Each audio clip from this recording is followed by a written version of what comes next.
আসসালামু আলাইকুম বন্ধুরা, আপনারা কেমন আছেন? আমি আলহামদুলিল্লাহ। এখানে ফুলকপি আর মূলা শাকটা খেয়েছি, যে ছোট ছোট মূলাগুলো ছিল ওগুলো রেখে দিয়েছি, পালং শাকের ভিতর দেবো। এটা হচ্ছে পালং শাক।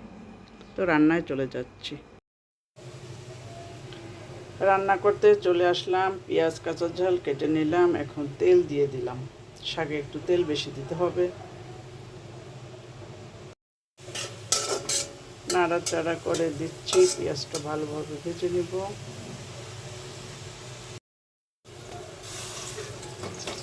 চিংড়ি মাছটা দিয়ে দিলাম, তেলের উপর একটু ভাজি করে নিচ্ছি। সব মশলা আমি এখানে নিয়ে নিচ্ছি, রসুন, হলুদ, মরিচ, ধনিয়া, লবণ সবগুলো দিয়ে দিচ্ছি। আমি এগুলো কষিয়ে নিচ্ছি। এবার পানি দিয়ে দিচ্ছি, প্লেটটা ধুয়ে পানি দিলাম।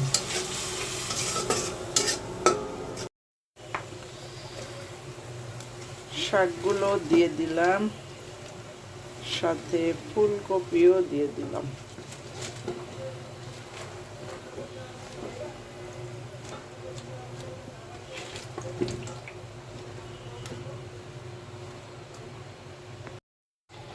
সবগুলো দেওয়া শেষ, এবার আমি ঢেকে দিলাম।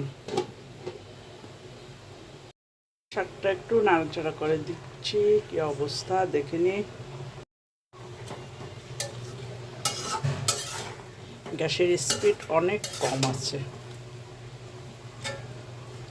আমি মিরপুরে থাকি অনেক বছর, কিন্তু এমন গ্যাসের সমস্যা কখনো দেখি নাই, এইবারই প্রথম দেখলাম।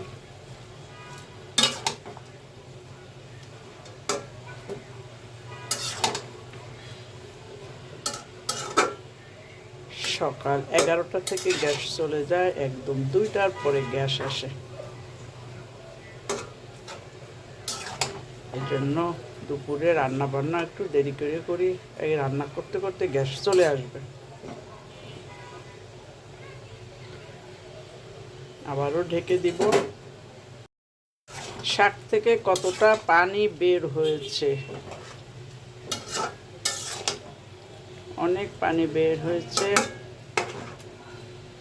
আমি হালকা একটু পানি দেব, ফুটানো পানি। এখানে ফুটানো পানি নিলাম, আমি হালকা একটু পানি দিলাম, কারণ ঝোল তো রাখা লাগবে, আমি তো ঝোল রান্না করব।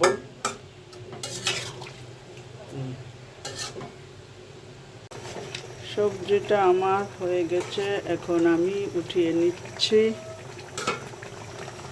এতটুকু ঝোল থাকবে। মাশাআল্লাহ, সবজিটা রান্না করা হয়ে গেছে। বন্ধুরা দেখেন কত সুন্দর হয়েছে। সবাই লাইক করবেন, কমেন্ট করবেন, সাবস্ক্রাইব করবেন, বেল বাটনটা অন করে রাখবেন যাতে আমার ভিডিওগুলো আপনারা দেখতে পান। সবার জন্য ভালোবাসা অবিরাম। ফেসবুক থেকে যারা দেখবেন ফলো দিয়ে রাখবেন। সবাই ভালো থাকেন, আল্লাহ হাফেজ।